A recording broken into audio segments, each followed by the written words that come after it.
আমি খবরটা খুবই আশাব্যঞ্জক এবং এক অর্থে মিস্টার ডোনাল্ড ট্রাম্পের ক্ষেত্রে এটা একটা এক্সিট রুটও বটে, কারণ ইরানের সঙ্গে যুদ্ধ করে খুব সুবিধা হচ্ছিল না এই মুহূর্তে।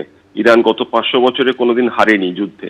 যাই হোক, তো এই যুদ্ধবিরতি ঘোষণার উদ্দেশ্য এবং তার ফল হবে যে জিনিসপত্রগুলো এবং যে কনসাইনমেন্ট গুলো হরমুজ প্রণালীতে মূলত আটকে ছিল সেগুলো আবার যাতায়াত করতে পারবে এবং বিশ্বজুড়ে যে মন্দার পরিবেশ সৃষ্টি হতে চলেছে এই যুদ্ধের কারণে, সেখান থেকে কিন্তু সাময়িক একটা মুক্তি।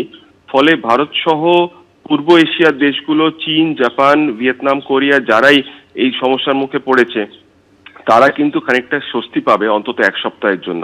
এবং হোপফুলি এটা যদি কোনো একটি পরিণতির দিকে এগোয়, যাতে করে যুদ্ধ বন্ধ হয়ে একটা নতুন কিছু সমস্যা আর সৃষ্টি না হয়, নতুন সমস্যা, তাহলে ইটস হাইলি পসিবল যে এক্ষেত্রে যেমন স্বাভাবিক অবস্থা ছিল অর্থনৈতিক, সেটা আবার ফেরত আসবে। এবং এর প্রাথমিক ইম্প্যাক্ট হচ্ছে যে শেয়ার বাজারে বিরাট একটা উচ্চতায় যাওয়ার প্রবণতা থাকবে, কারণ জিনিসপত্র এবং সেকেন্ডারি বাজারে যে ট্রেডিং হয় সেগুলোর সঙ্গে এই যুদ্ধের বিরাট একটি সম্পর্ক রয়েছে। যুদ্ধ চলছে বলে মানুষ অনিশ্চয়তায় রয়েছেন, ইনভেস্ট করতে পারছেন না, সেগুলো খানিকটা চলে যাবে সাময়িকভাবে হলেও।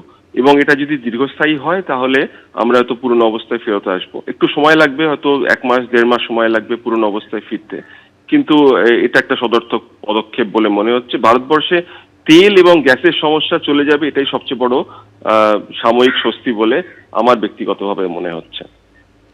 একেবারেই শৈবালবাবু, এখানে আরেকটা জিনিস জানতে চাইবো, ইতিমধ্যেই কিন্তু এই প্রভাব বোধহয় পড়তে শুরু করেছে, তার কারণ জাপান এবং কোরিয়ার ক্ষেত্রে শেয়ার বাজার কিন্তু ইতিমধ্যেই চাঙ্গা হচ্ছে।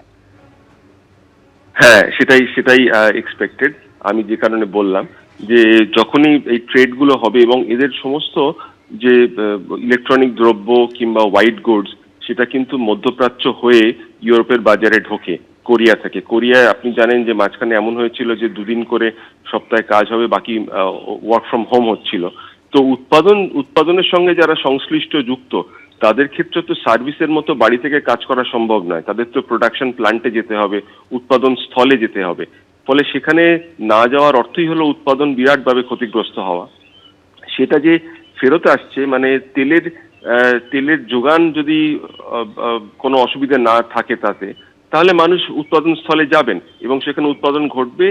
এবং হরমুজ প্রণালী এবং অন্যান্য জায়গা দিয়ে যেখানে সমস্যা সংকুল অবস্থা পরিস্থিতি সৃষ্টি হয়েছিল, সেটা কিন্তু চলে যাওয়াতে যারা বিদেশ থেকে এগুলো কিনতে চাইছেন, আমদানি কোম্পানিগুলো, তাদের কাছে তো এই অর্ডারগুলো দিতে আর অসুবিধে নেই। অর্থাৎ খুব প্র্যাকটিক্যাল লেভেলে আমি উৎপাদন করতে পারছি না এবং তার ফলে আমার ব্যবসা ক্ষতিগ্রস্ত হচ্ছে, আমার প্রফিট হচ্ছে না এবং শেয়ার বাজারে যারা বিনিয়োগ করতে চাইছেন তারা ক্ষতির মুখে পড়ছেন। এর মধ্যেই প্রায় 1.5 লক্ষ 2 লক্ষ কোটি টাকা ভারতবর্ষের ক্ষেত্রেই নষ্ট হয়ে গেছে শেয়ার বাজার থেকে। এই দেশগুলোতে শেয়ার বাজারে আরো অনেক বেশি লগ্নি হয়, সেখানে আরো অনেক বেশি ক্ষতি হয়েছে। সেখান থেকে ফিরে আসতে গেলে আপনাকে উৎপাদনে ফেরত আসতে হবে এবং উৎপাদনের সঙ্গে যেগুলো রয়েছে, যে অর্থাৎ প্রফিট এবং যে যারা ওয়ার্কার, যে পুঁজি ওখানে খাটে, পুঁজি ওখানে যেখানে ব্যবহার হয়, সেগুলোর যে রিটার্ন, সেগুলো সব যদি পুরনো জায়গায় ফেরত আসে তাহলে শেয়ার বাজার বাড়বে, শেয়ার বাজারে ভালো হবে। এটা এক্সপেক্টেড, এটাই হওয়া উচিত।